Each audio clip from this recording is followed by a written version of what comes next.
حمد و صلات کے بعد نہایت ہی واجب الاحترام معزز و مکرم سامعین و حاضرین اکرام، اللہ رب العزت کا لاتعداد کا شکر ہے جس کی توفیق سے ہم سب نماز جمعہ کے لیے حاضر ہیں۔ اللہ پاک ہماری حاضری کو اپنی بارگاہ اقدس میں قبول فرمائے۔ اس حاضری کو اللہ پاک ہم سب کے لیے ذریعہ نجات کفارہ سیئات بنائے۔ عزیزان محترم، آج ہم اللہ رب العزت کی توفیق سے متقین کی صفات کا مطالعہ کریں گے۔ اللہ رب العزت نے اپنے کلام مقدس میں، اپنے کلام پاک میں جو متقین کی صفات بیان کی ہے، متقین کی صفات کا آج ہم مطالعہ کریں گے،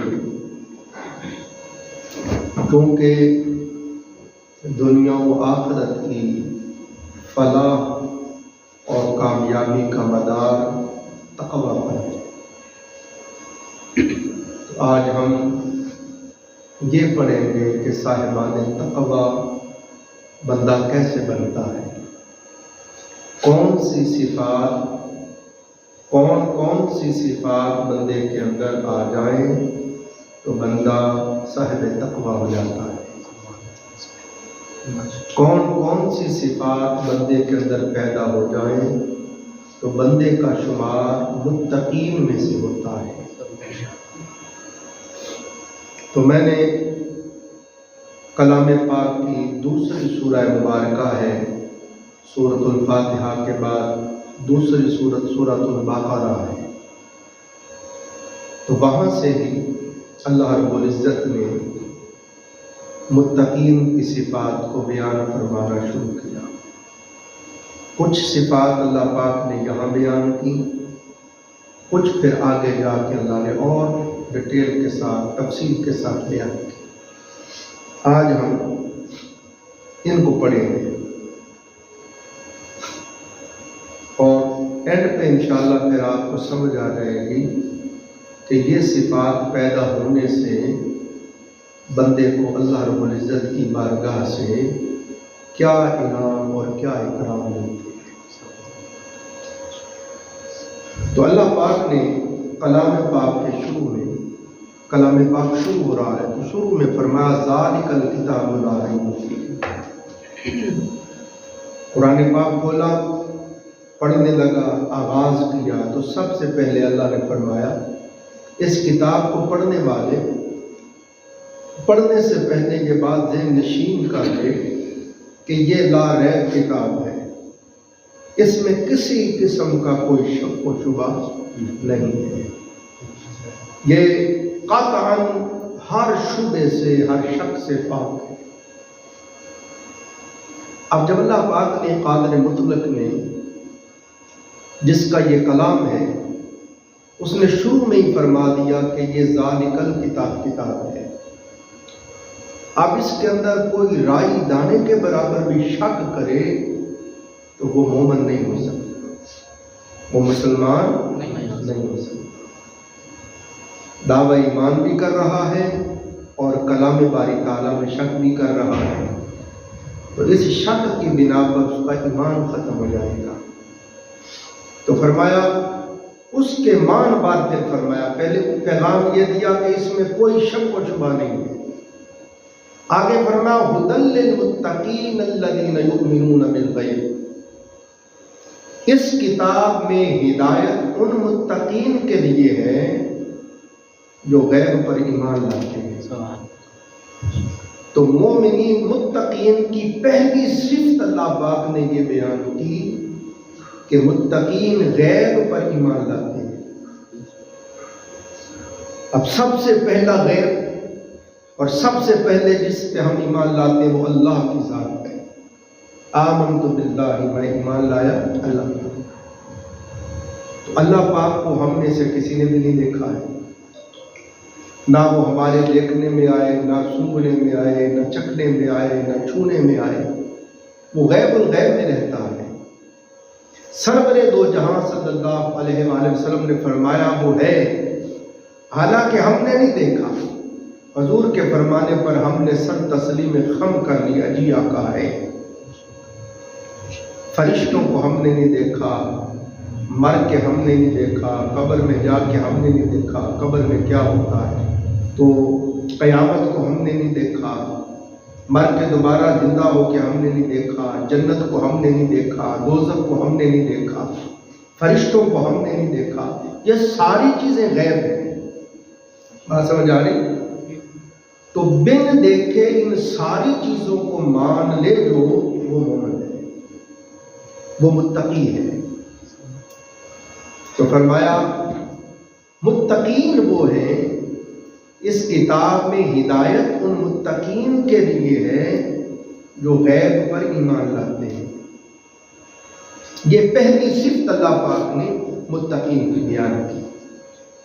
اب محبت کے ساتھ، پیار کے ساتھ، قلب و باطن میں اس کو ہم نے راسخ کرتے جانا ہے، سخت کرتے جانا ہے، پکا کرتے جانا ہے،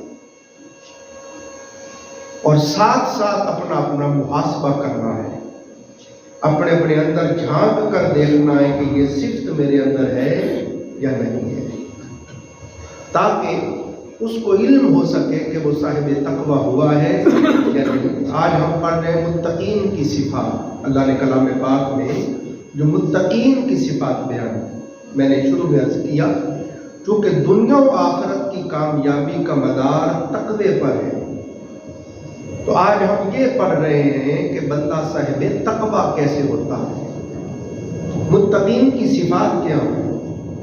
اب ہم حدیث رسول سے بھی نہیں لے رہے، براہ راست کلام باری تعالیٰ سے لے رہے ہیں، خود رب ذوالجلال نے جو متقین کی صفات بیان کی ان کو ہم پڑھ رہے ہیں۔ تو سب سے پہلی صفت اللہ پاک نے متقین کی یہ بیان کی، والذین یؤمنون بالغیب، جو غیب پر ایمان لاتے ہیں، اللہ پر، فرشتوں پر، موت پر، قبر پر، حشر پر، جنت، دوزخ، یہ سب کچھ غیب ہے۔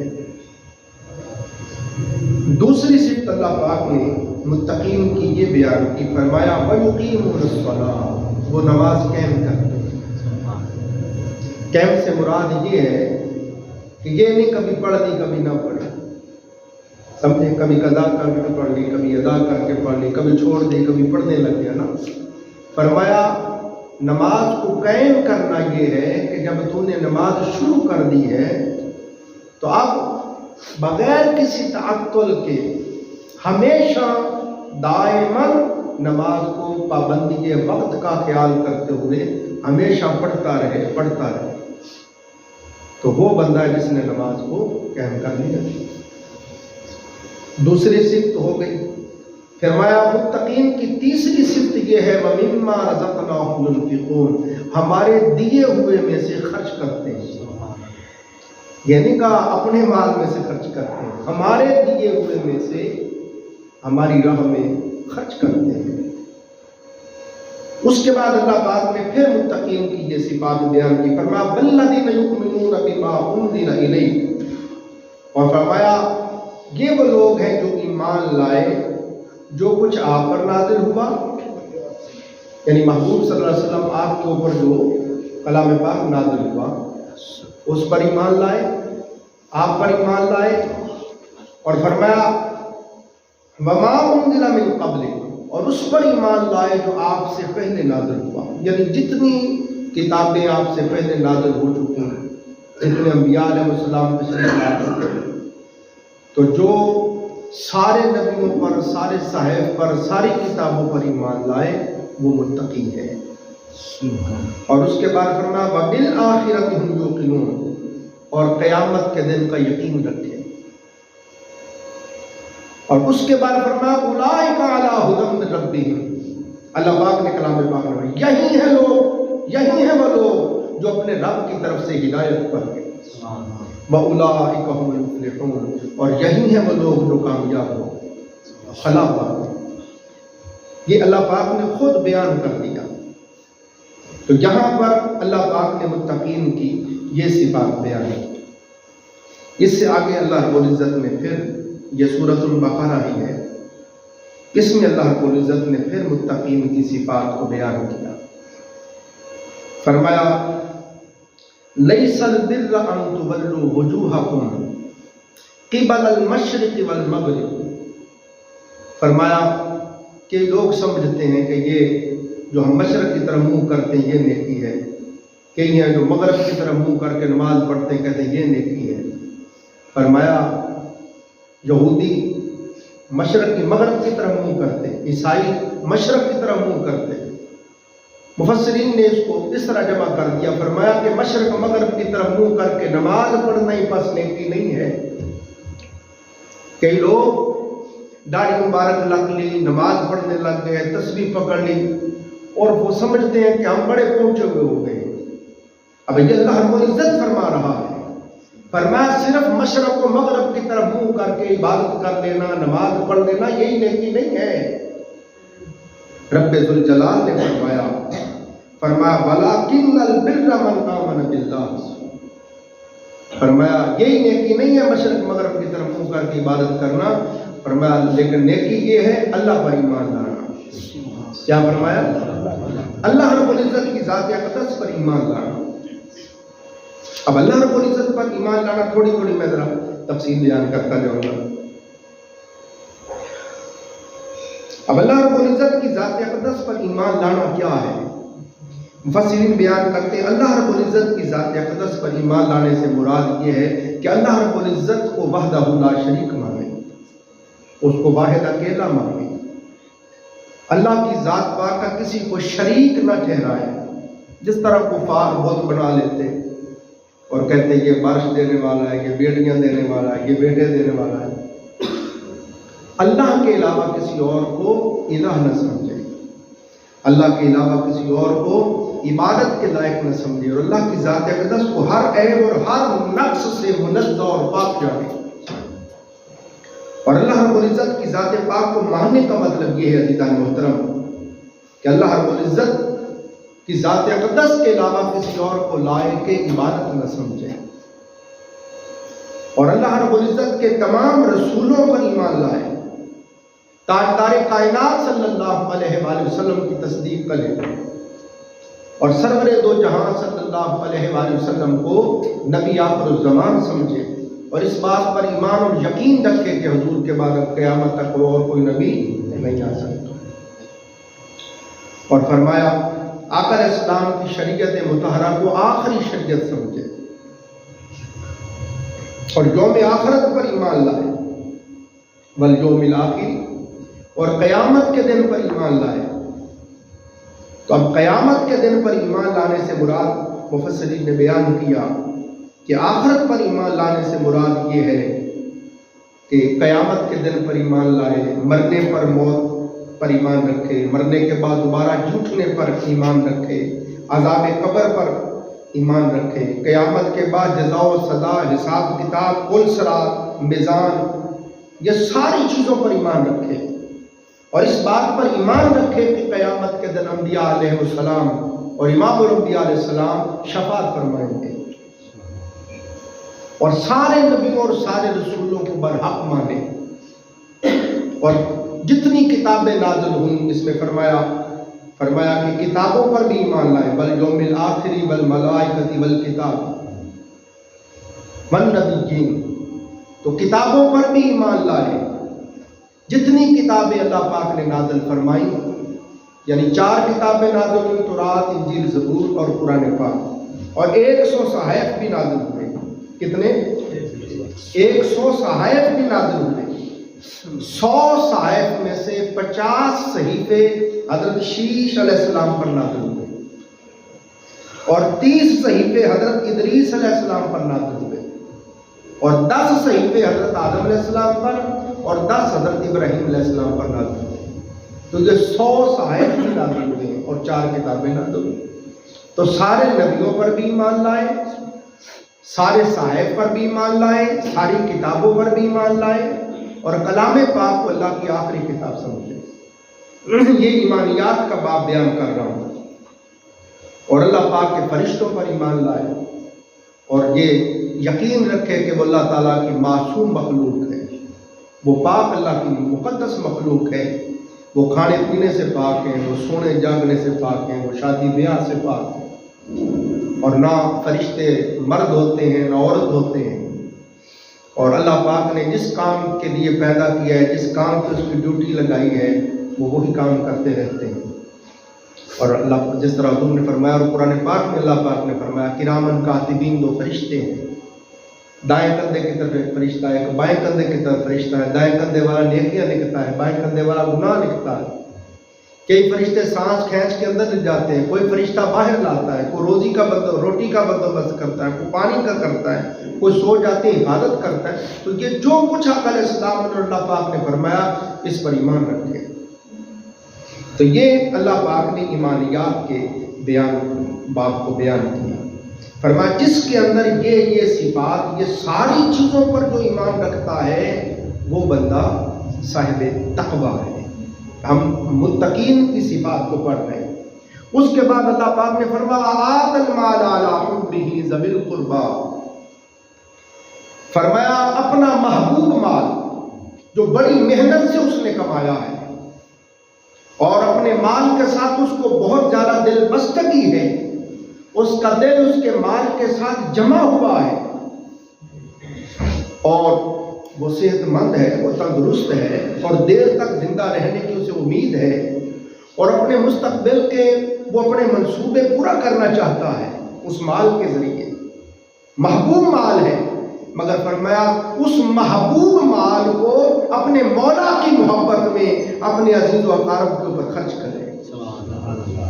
سب سے پہلی چیز اللہ پاک نے جب خرچ کی بات آئی، جب مال کو دینے کی بات آئی، تو اللہ پاک نے جب جن کو دینا ہے ان کی تفصیل کو بیان کرنا شروع کیا تو سب حقداروں میں سے سب سے پہلا جن کا حق بیان کیا، فرمایا وہ تیرے قرابت دار ہیں، وہ تیرے خونی رحمی رشتے ہیں۔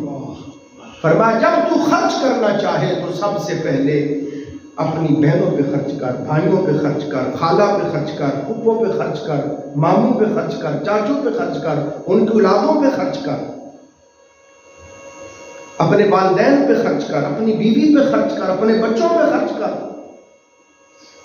حضور اسلام نے فرمایا اپنی بیوی بچوں پہ خرچ کر کے یہ نہ سمجھ کے وہ ضائع ہو گیا، فرمایا جو تو اپنی بیوی بچوں پہ خرچ کرتا ہے تیری طرف سے وہ بھی صدقہ ہے، تیری طرف سے وہ بھی صدقہ ہے، اس پر بھی تجھے اجر عظیم عطا کیا جائے گا۔ تو کئی لوگ ادھر ادھر بہت خرچ کریں گے، مگر فرمایا اے میرے بندے جس کو میں نے صاحب استطاعت بنایا ہے، صاحب مال بنایا ہے، جب تو دینے لگا ہے تو سب سے پہلا حق تیرے اعزاء و اقارب کا ہے، پہلے خیشہ پھر درویشہ۔ یہ میں تفصیل کے ساتھ آپ کو پڑھ پڑھ کے متقین کی صفات بیان کرتا جا رہا ہوں۔ فرمایا پہلی صفت کیا بیان کی؟ اللہ پر ایمان لائے، فرشتوں پر، کتابوں پر، انبیاء علیہ السلام پر، آخرت پر، یہ ساری چیزوں پر ایمان لائے۔ اور اب آگے اللہ پاک نے فرمایا کہ نیکی صرف یہی نہیں ہے مشرق مغرب کی طرف منہ کر دینا، نہیں، اصل نیکی یہ ہے کہ اللہ پر ایمان لاؤ، کتابوں پر ایمان لاؤ، انبیاء علیہ السلام پر ایمان لاؤ، فرشتوں پر ایمان لاؤ، آخرت کے دن پر ایمان لاؤ۔ اور پھر فرمایا نیکی یہ ہے کہ اپنا مال جو اپنا تمہارا محبوب مال ہے اپنے مولا کی محبت میں اپنے اعزاء و اقارب پہ خرچ کرو۔ اور اس کے بعد فرمایا والیتامیٰ، پھر یتیموں پر بھی خرچ کرو۔ اب یتیم سے مراد فرمایا کہ جو نابالغ ہو اور اس کا باپ انتقال کر جائے، جو بچہ بھی نابالغ ہو اور اس کا والد انتقال کر جائے، فرمایا ایسے یتیموں پر خرچ کرو۔ فرمایا علیہ السلام نے کسی نے شفقت سے محبت سے کسی یتیم کے سر پہ ہاتھ پھیرا، اس کے ہاتھ کے نیچے جتنے اس کے سر کے بال آئے اللہ اتنے اس کے گناہ معاف کر دیتا ہے، اتنے اس کو نیکیاں عطا فرماتا ہے، اتنے اس کے درجات بلند کر دیتا ہے۔ اور فرمایا جس نے کسی یتیم کی پرورش کی، اے لوگو دیکھو جس طرح یہ 2 انگلیاں ملی ہوئی ہیں اس طرح وہ شخص میں مصطفیٰ کے ساتھ مل کر اکٹھا جنت میں جائے گا، جس نے کسی یتیم کی پرورش کی۔ تو فرمایا اپنا مال یتیموں پر خرچ کرے، اور اس کے بعد پھر فرمایا والمساکین، مسکینوں پر خرچ کرے۔ مسکین سے مراد مفسرین نے یہ بیان کیا وہ بندہ، وہ سفید پوش ہے جو کسی کے سامنے اپنا فاقہ، اپنی غربت ظاہر بھی نہیں کرتا، مگر اس کے پلے کچھ بھی نہیں ہے، بہت مخلوق الحال ہے، بڑی مشکل سے اس کا گزر بسر ہوتا ہے۔ تو اپنے عزیز و اقارب میں دیکھیں، اپنے محلے میں دیکھیں، اپنے احباب میں دیکھیں، دوستوں میں دیکھیں، جو بھی اس طرح کا ہو اس کے اوپر خرچ کریں۔ تو ضرور نہیں کہ وہ آپ کو آ کے کہے کہ میرا یہ حال ہے۔ جس کو اللہ نے استطاعت دی ہے، صاحب مال بنایا ہے، اس پر یہ لازم ہے، جس رب نے مال دیا ہے وہ حکم دے رہا ہے کہ ایسے عزیز و اقارب، ایسے دوست احباب، ایسے لوگ جو غریب ہیں، مفلس ہیں، ان کے اوپر اپنا مال خرچ کریں۔ پھر فرمایا وابن السبیل، مسافروں پر خرچ کرو۔ ایسا مسافر جس کے پاس زاد راہ ختم ہو گیا ہے، ایسا مسافر جس کے پیسے چوری ہو گئے ہیں، اس کے پاس کھانے کے لیے کچھ نہیں ہے، گھر تک پہنچنا ہے، اس کے پاس کرایہ نہیں ہے، فرمایا ایسے مسافر پر خرچ کرو۔ اور پھر فرمایا والسائلین، اور وہ سائل، وہ بھکاری جو عادی مانگت نہیں ہے، جو جن کو مانگنے کی عادت نہیں ہے اور واقعتاً وہ مجبور ہیں اور آ کے آپ سے سوال کرتے ہیں، تو فرمایا ان پر خرچ کرو۔ عادی مانگت پر نہیں، جو واقعتاً مجبور ہیں اور حقدار ہیں، اور وہ آ کے مجبور ہو کے، بے بس ہو کے آپ سے کہتے ہیں۔ وقت نہیں نہ مگر میں اس کی بڑی تفصیلات بیان کی ہیں، ان میں سے بس بہت زیادہ، اللہ تعالیٰ معاف کرے، ناگہانی کسی کو اوپر کوئی مصیبت آ گئی، ہاں جی، تو مصیبت آئی، اس کا باغ سارا اجڑ گیا، اس کا مال سارا تباہ ہو گیا، سیلاب میں بہہ گیا، آگ لگ گئی، کچھ بھی نہ بچا، تو وہ آ کے کہتا ہے تو فرمایا اس کی مدد کرو۔ کسی کے اوپر بہت زیادہ قرضہ چڑھ گیا، اتارنا اس کے بس کی بات نہیں ہے، فرمایا اس کی مدد کرو۔ عزیزان محترم، پھر فرمایا وفر رقاب، اور فرمایا غلام آزاد کرانے پر اپنا مال خرچ کرو۔ پہلے ادوار میں غلام ہوتے تھے، باقاعدہ طور پر غلاموں کی منڈیاں لگتی تھیں، غلام بیچے جاتے تھے، خریدے جاتے تھے۔ سرور دو جہاں صلی اللہ علیہ وسلم کی تعلیمات کے نتیجے میں آپ انٹرنیشنل سطح پہ آپ کسی کو غلام نہیں بنا سکتے، یہ قانون بن گیا۔ مگر جب غلامی کا زمانہ تھا اس وقت کی بات ہو رہی ہے، اور اس سے مراد پھر علماء نے یہ بھی بیان کیا کہ صرف یہی نہیں، پھر غلام ہوتے تھے، ان کا آقا لکھ کے دے دیتا تھا، مکاتبت کر دیتا تھا کہ اتنے پیسے تو اگر مجھے کما کے دے دے تو میری طرف سے آزاد ہے، تو فرمایا اس نے پیسے ادا کر کے اس کی گردن کو آزاد کروا دیا۔ یا کوئی قیدی ہے تو اس کو کہا جاتا ہے اتنا فدیہ دے دو تو تم آزاد ہو، تو فدیہ دے کے اس کو آزاد کروا دیا۔ یا کوئی بندہ بہت زیادہ قرض کے بوجھ کے نیچے آ گیا ہے، کوئی بھائی ہے، کوئی دوست ہے، کوئی عزیز ہے، اور قرضہ اس کے اتارنے کے بس میں ہی نہیں رہا، تو فرمایا اس کا قرض اتار کے اس کی گردن قرض سے ادا کر دو۔ یہ اللہ پاک فرما رہا ہے۔ ہم نے دین کو سمجھا ہی نہیں ہے، ہم سمجھتے ہیں بس داڑھی مبارک رکھ لی، نماز پڑھ لی، تسبیح پھیر لی، بس ہم سارا کچھ ہو گئے ہیں۔ یہ رب ذوالجلال جو ہمارا معبود ہے، جو ہمارا مالک ہے، جو ہمارا خلاق ہے، وہ تفصیلات کو بیان کر رہا ہے۔ اللہ پاک فرما رہا ہے مشرق و مغرب کی طرف منہ کر کے عبادت کرنا صرف یہی نیکی نہیں ہے، آؤ تمہیں بتاتے ہیں نیکی کیا ہے۔ اور اس کے بعد پھر اللہ پاک نے فرمایا وَأَقَامَ الصَّلَاةَ، اب دیکھیں نماز کی بات بعد میں کی، اور فرمایا نماز قائم کرے، وَآتَ الزَّکَاةَ، اور زکوٰۃ ادا کرے۔ اب یہ جتنی چیزیں بیان آئی کہ اپنا مال اللہ کی محبت میں، اپنا محبوب مال عزیز و اقارب پہ خرچ کرے، یتیموں پہ خرچ کرے، مسکینوں پہ خرچ کرے، مسافروں پہ خرچ کرے، سائلوں پہ خرچ کرے، گردنوں کو آزاد کروانے پہ خرچ کرے۔ اب یہ جتنا کچھ بیان ہوا، یہ ان لوگوں کے اوپر آپ زکوٰۃ کا مال بھی خرچ کر سکتے ہیں، مگر آگے مفسرین نے فرمایا اللہ پاک نے دوبارہ پھر وآت الزکاۃ بولا، تو فرمایا پتہ چلا کہ زکوٰۃ کے پیسے بھی دو اور زکوٰۃ کے کے علاوہ بھی اللہ نے آپ کو دیا ہوا ہے تو ان کو دو، کیونکہ اللہ نے الگ سے علیحدہ سے پھر زکوٰۃ کا لفظ بولا ہے۔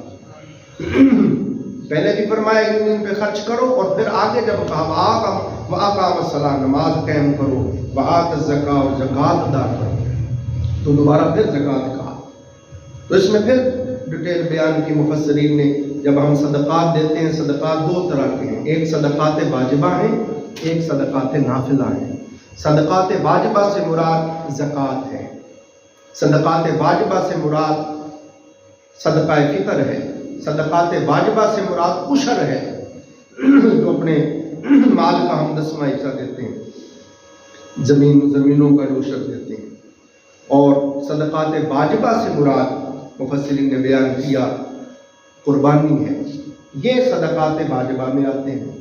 اس کے علاوہ اور یہ صدقات واجبہ آپ کسی سید زادے کو نہیں دے سکتے۔ یہ صدقات واجبہ یعنی زکوٰۃ کے پیسے، صدقہ فطر کے پیسے آپ اپنی والدہ کو نہیں دے سکتے، اپنے والد صاحب کو نہیں دے سکتے، اپنی نانی کو نہیں دے سکتے، پردانی کو نہیں دے سکتے، اپنی بیٹی کو نہیں دے سکتے، اپنے نواسے نواسیوں کو نہیں دے سکتے۔ زکوٰۃ کے پیسے جو صدقات واجبہ ہیں، اپنے جو آپ کے اصول ہیں یا فروع ہیں ان کو نہیں دے سکتے، باپ کو، دادا کو، پردادا کو نہیں دے سکتے، بیٹے پوتے پوتیوں کو نہیں دے سکتے، سمجھے، سید زادے کو نہیں دے سکتے۔ یہ فرق سمجھے صدقات واجبہ کا۔ مگر صدقات نافلہ جو ہیں، آپ نے دیگ پکائی ہے، وہ آپ خود بھی کھا سکتے ہیں، اپنے والدین کو کھلائیں، اپنے دوستوں کو کھلائیں، سب کو کھلا سکتے ہیں۔ تو یہ فرق ہے صدقات واجبہ اور صدقات نافلہ میں۔ صدقات واجبہ اللہ پاک نے فرمایا ان کو دے سکتے ہیں، ان کو نہیں دے سکتے، مگر صدقات نافلہ جو ہیں وہ سب کو آپ دے سکتے ہیں۔ اس کے بعد عزیزان محترم اللہ رب العزت نے پھر آگے فرمایا وَالْمُوفُونَ بِعَهْدِهِمْ إِذَا عَاهَدُوا، اور فرمایا اپنے عہد کو پورا کرتے ہیں جب وہ عہد کریں۔ یعنی اس نے اللہ رب العزت کے ساتھ عہد کیا کہ باری تعالیٰ میرا اگر یہ کام ہو جائے، نظر مانی، تو میں 2 نفل پڑھوں گا۔ تو فرمایا اس کا کام ہو جائے تو پھر وہ 2 نفل پڑھتے ہیں۔ یا اللہ میرا کام ہو جائے میں روزہ رکھوں گا، عہد کرتے ہیں رب سے، جب کام ہو جائے تو پھر وہ روزہ رکھتے ہیں۔ یا اللہ میرا کام ہو جائے میں عمرہ کروں گا، فرمایا پھر وہ اپنے رب کے ساتھ کیا ہوا وعدہ پورا کرتے ہیں۔ اسی طرح بندوں میں سے جس کے ساتھ جو عہد کریں وہ اس عہد کو پورا کرتے ہیں۔ یہ فرمایا مومنین کی، متقین کی صفات ہے۔ اور اس کے بعد پھر اللہ پاک نے فرمایا وَالصَّابِرِينَ فِي الْبَأْسَاءِ وَالضَّرَّاءِ وَحِينَ الْبَأْسِ، اور تکلیف اور سختی میں صبر کرنے والے ہیں۔ وہ ویسے تنگی آ گئی، فکر و فاقہ آ گیا، بیماری آ گئی، جہاد میں مشکلات آتی ہیں، کسی طرح کی مصیبت آئے، کسی طرح کی تنگی آئے، غم آئے، پریشانی آئے، فرمایا وہ صبر کرتے ہیں۔ اب عزیزان محترم توجہ کریں، رب ذوالجلال نے تفصیل کے ساتھ متقین کی ساری صفات بیان کی۔ فرمایا صرف نیکی یہی نہیں ہے کہ مشرق مغرب کی طرف منہ کر کے تم نماز پڑھ لو، فرمایا بلکہ نیکی یہ اللہ پر ایمان لاؤ، فرشتوں پر ایمان لاؤ، کتابوں پر ایمان لاؤ، نبیوں پر ایمان لاؤ، آخرت پر ایمان لاؤ۔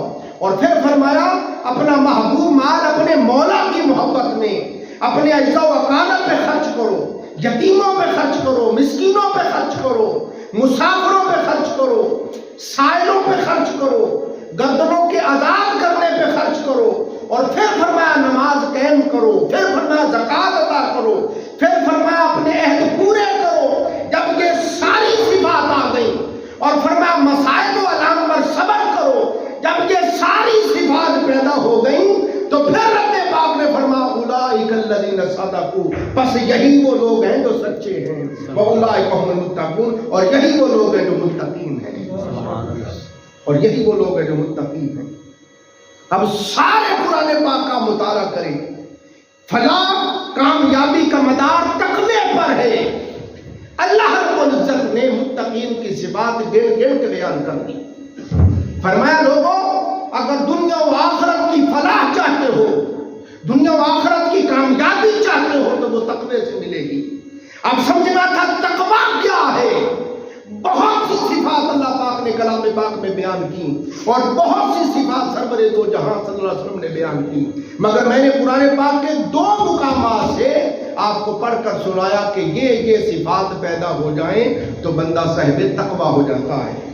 اب حاصل کلام بات کہہ رہا ہوں، سورۃ الطلاق میں فرمایا وَمَن يَتَّقِ اللَّهَ يَجْعَل لَّهُ، دل کے اوپر نقش کرنا، وَمَن يَتَّقِ اللَّهَ يَجْعَل لَّهُ مَخْرَجًا وَيَرْزُقْهُ مِنْ حَيْثُ لَا يَحْتَسِبُ، جو تقوی اختیار کرتا ہے، جو اللہ سے ڈرتا ہے، اللہ پاک نے فرمایا ہر قسم کے غم اور پریشانیوں سے دنیا و آخرت میں نکلنے کے لیے ہم اس کے لیے راستے پیدا کر دیتے ہیں۔ سبحان اللہ۔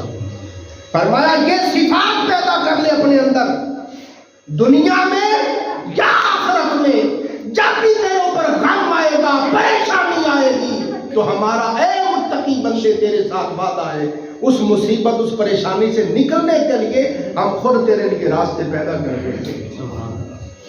اور فرمایا اے صاحب تقوی، اے پرہیزگاری کی زندگی گزارنے والے، اے میری منشا و مرضی کی زندگی گزارنے والے، میری تابع فرمانی کی زندگی گزارنے والے، ذہن میں رکھ ہم تجھے ایسی جگہ سے رزق دیں گے کہ تیرے وہم و گمان میں بھی نہیں ہوگا۔ فرمایا وَتَوَكَّلْ عَلَى اللَّهِ فَهُوَ حَسْبُهُ، جو اللہ پر توکل کرتا ہے بس اللہ اس کے لیے کافی ہے۔ تو یہ متقین کے لیے فرمایا، یہ آج کا میرا پیغام ہے۔ اگر بندہ صاحب تقویٰ ہو جائے تو فرمایا میرے بندے دنیا و آخرت میں مشکلات پریشانیوں غموں سے نکلنے کے لیے میں تیرے لیے خود راستے پیدا کرتا جاؤں گا اور ایسی جگہ سے رزق دوں گا کہ تیرے وہم و گمان میں بھی نہیں ہوگا۔ آج میں کچھ 6 ماہ ہو گئے اس کے اوپر آپ کی خدمت میں عرض کر رہا ہوں، عزیزان محترم، اگر تقویٰ نہیں ہے تو علم نہیں ملتا، رب راستے بند کر دیتا ہے۔ تقویٰ نہیں ہے، رزق نہیں ملتا، رب راستے بند کر دیتا ہے۔ علم نہیں ہے، بیوی بچے اولاد نافرمان ہو جاتی ہے، راستے بند ہو جاتے ہیں۔ مگر اگر تقویٰ آ جائے تو فرمایا قرآن خود اس کے اوپر اپنے معارف کھولتا چلا جاتا ہے، اسرار و رموز کھولتا چلا جاتا ہے۔ فرمایا صرف بیوی بچے ہی کیا، فرمایا میری ساری مخلوقات اس کی تابع فرمان ہو جاتی ہے۔